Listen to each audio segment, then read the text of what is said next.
August 2015, I was writing an update on Facebook that was saying, well, today it's exactly 23 years ago that I wrote this note and put on my refrigerator that from now on I would live healthy and lose weight. And then I wrote a long update. I wasn't sure that anyone would ever read it because, but about what happened, how I lost weight in such a short time, how I was hospitalized and everything. And a lot of people read it. And I was really overwhelmed by the reaction. And people said, oh my God, we didn't know. And also there was two questions coming up. The one was, how does this happen? What caused this disease in you? That was one question. And the other one was, but how did you get over it? Because people want to know, well, how do you cope with this kind of thing? And I'm a polite person, so I tried to answer. So I sat down with my computer and I somehow realized, I don't know what caused this disease. I've been in therapy for, 15, 20 years. I still don't know. I'm not sure there is any cause. And then I thought, well, perhaps I could then just answer how I did get over it. And then I realized I didn't know that neither. So I was in a kind of problem here. And I'm an author. So how do I deal with the things that I cannot explain or that I don't know? Or stories. I didn't know my own story. I somehow found out. So I thought, well, I have to write it. That's what authors do. And so I thought a little bit about it, and I thought, well, the hospital must have some details about this, some facts that I can somehow start with. So I called the hospital and I asked for my journal. That's also described in the book. And, she was like, well, do you know how much that journal extends? But she sent it to me and I sat down for a whole day, 2 days, and read it. And, when I was finished, I thought, well, perhaps this is a clinical description of my body and how I behaved, but it's definitely not my story. But then I thought, well, I have these dots, like on children's drawings, you have some points, and then the children are supposed to somehow draw some lines between these dots, and then suddenly, oh, it's a giraffe or something that comes up. And I thought, well, I can use these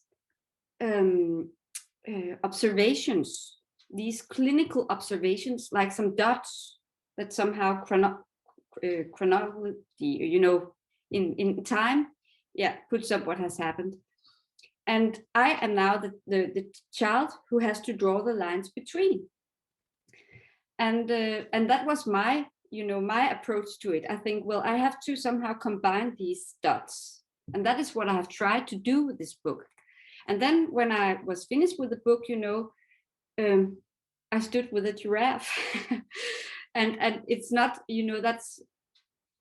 that's the funny thing about this. It is somehow my story, but it's also a giraffe, you see. So I guess that's how I approached it. And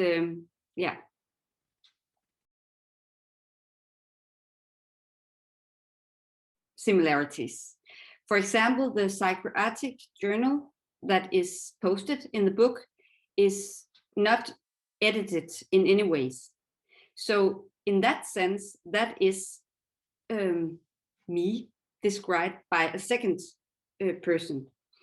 And also, of course, everything that I tell in the story is somehow more or less true, in the sense that your memory is never the truth.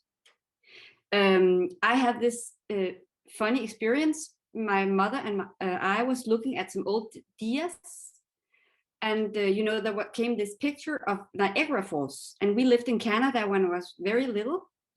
And I said, oh, I remember that. I remember that my brother tried to get over the fence, and I remember that my father ate this ice cream. And my mother was saying, well, it's true, your brother actually was trying to get over the fence, and your father was actually eating an ice cream. But the fact is also that you were about 1 year old, so you can not remember. It must be because I have told you so. But in my mind, I can see my brother climbing the fence. I can see my dad eat this ice cream. And that is how our memory works. We try to make a narrative. That's made it so much easier to be an author, because that is how our brain works. So there are lots of similarities, but if you ask my mother, is this your daughter? She will say, well, it depends. And so there are big similarities, but there are also big differences.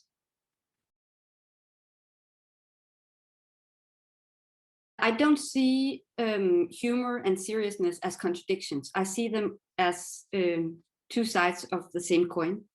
And I remember when I was 10 or something, I saw The Holy Grail with Monty Python, this movie where these crazy knights walk around with some coconut shells and knock them against each other to try to sound like a horse. And obviously I didn't understand anything, and I'm not sure there is all that much to understand. But I remember I laughed. And the thing is, I'm not sure that I laughed because it was very funny. I'm quite sure I laughed because it was so awkward. It was so awkward and somehow naked, and this hopelessness that we attempt to live to try to make things work. Oh, we don't have a horse. Well, then we take two coconut shells and knock against each other. And I think I have very often since been in situation where I felt like a crazy knight with two coconut shells, at parties where you just stand there and try to fit in, or at work or something. And when I mostly want to just leave the party because, well, this is really not very nice, I always think of the crazy nights and I stay. And I guess that is what humor is able to. It somehow can make it possible to stay also in a very serious situation. It helps us get closer to some serious topics, because our main thought will be, I want to get rid of this, or I want to get away from this. But by using laughter, you somehow get some air to breathe so that you can stay a little longer. And that is why I use humor. I'm not sure I use it. I think it's just a part of me. It's my own way of dealing with the unbearableness. I think Monty Python does exactly the same. I think they find life very meaningless, and a way of finding meaning is simply to laugh at it.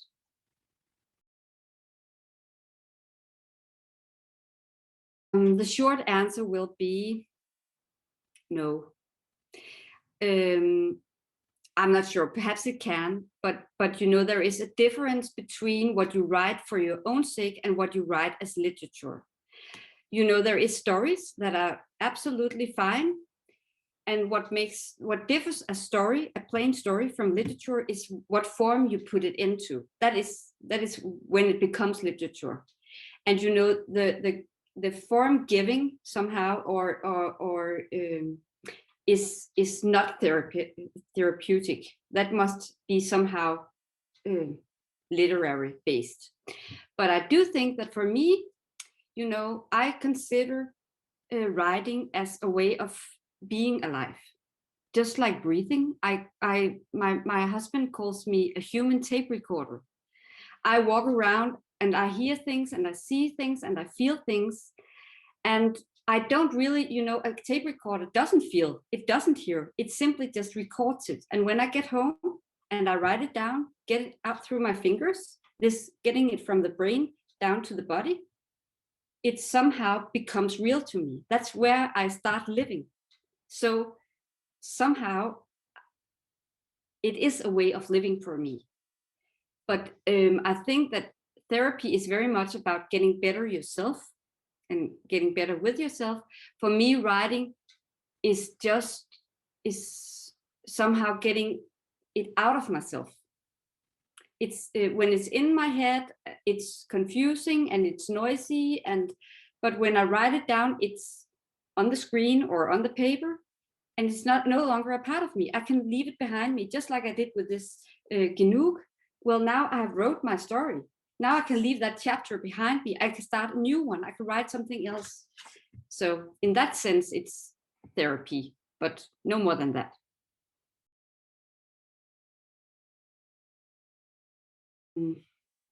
I don't really differ that much. When I write, I don't think, well, now I want to write poetry or now I want to write prose.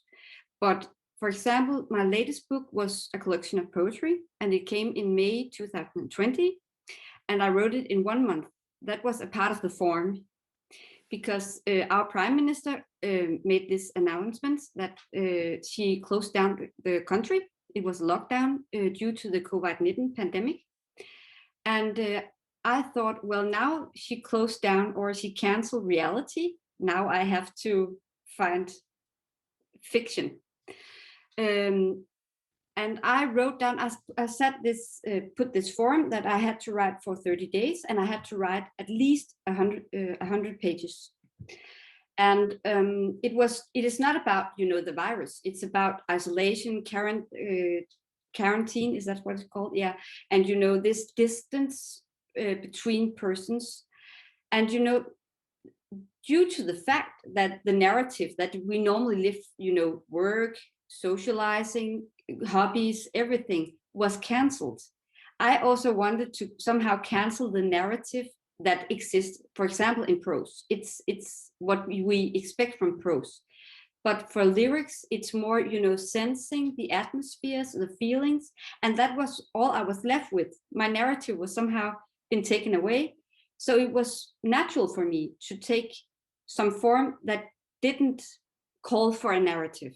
So in that sense, it depends on what I have to write about, I think.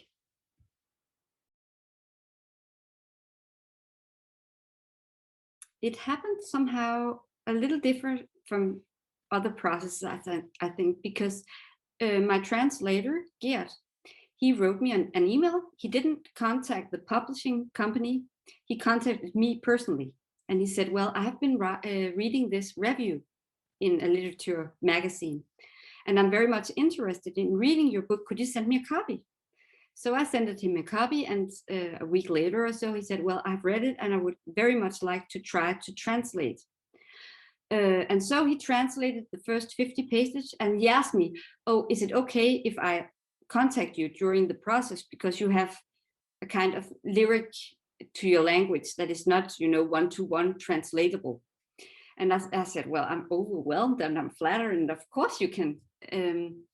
And we wrote a lot. And, one thing that somehow was very, very nice about the process was that we also wrote something that did not strictly had to do with the book. How are you and how do you react to this COVID-19 pandemic? And, oh, I miss my son, he said, and, so on. And that somehow makes it easier to also understand how I write and what I write about. And we had a fine process. We had some things in Danish. We have a lot of sayings, and my mother has been using that a lot, and I use it a lot in the book to somehow describe how a child hears things, adult things, and being not able to understand it because I translate it in my child brain very much one-to-one. My mother always said in Danish, it's like, all people always sends the money onto the monkey onto the next. And for me, that meant, well, there must be a monkey, and why is she passing it on to the next? And it means something like nobody wants to hold the problem, so they just leave it on to the next. But I was thinking of a monkey, and that somehow for many years made it very awkward for me to, in many discussions and arguments that I somehow overheard between the adults, because they used a lot of that. And I've always been very sensible to language. But when we had to translate this, he couldn't translate it because it didn't exist in German, that saying. So we had to find out something else, make a new saying, you can say, but also to somehow hold on to the untranslatable-ness of that saying. It was really fun. And he was very much interested in not just translating, word by word, and not just translating the obvious meaning, but he also asked me for the intention behind the words, which was an enormous gift, because it is so important for this book, that somehow you understand from where it is set and why it is set, not just what is set. So it has been a very, very interesting process. I'm very grateful for it.